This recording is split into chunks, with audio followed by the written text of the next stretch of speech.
The state of the economy today is deeply worrying. The last quarter's GDP growth rate of 5% signals that we are in the midst of a prolonged slowdown. India has the potential to grow at a much faster rate, but all-round mismanagement by the Modi government has resulted in this slowdown. It is particularly distressing that the manufacturing sector's growth is tottering at 0.6%. This makes it very clear that our economy has not yet recovered from the man-made blunders of demonetization and a hastily implemented GST. Domestic demand is depressed and consumption growth is at an 18-month low. Nominal GDP growth is at 15 years low. There is a gaping hole in tax revenues. Tax buoyancy remains elusive as businessmen, small and big, are hounded and tax terrorism continues unabated. Investor sentiment are in doldrum.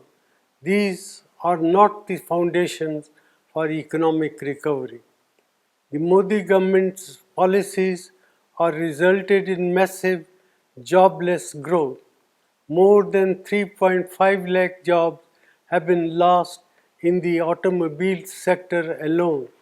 There will similarly be large-scale job losses in the informal sector, hurting our most vulnerable workers.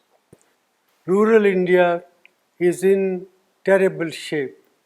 Our farmers are not receiving adequate prices and rural incomes have declined. The low inflation rate that the Modi government likes to showcase comes at the cost of our farmers and their income by inflicting misery on over 50% of India's population. Institutions are under attack and their autonomy is being eroded.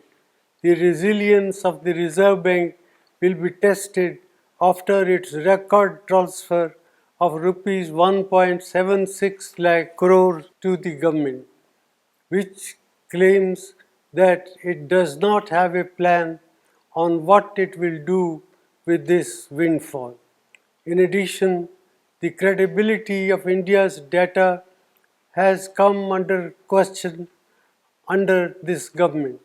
Budget announcements and rollbacks have shaken the confidence of international investors. India has not been able to increase the exports to take advantage of opportunities that have arisen in global trade due to geopolitical realignment. Such is the state of economic management under the Modi government. Our youth, our farmers and our farm workers, entrepreneurs and the marginalized sections deserve better. India cannot afford to continue down this path. Therefore, I urge the government to put aside vendetta politics and reach out to all sane voices and thinking mind to steer our economy out of this man-made crisis.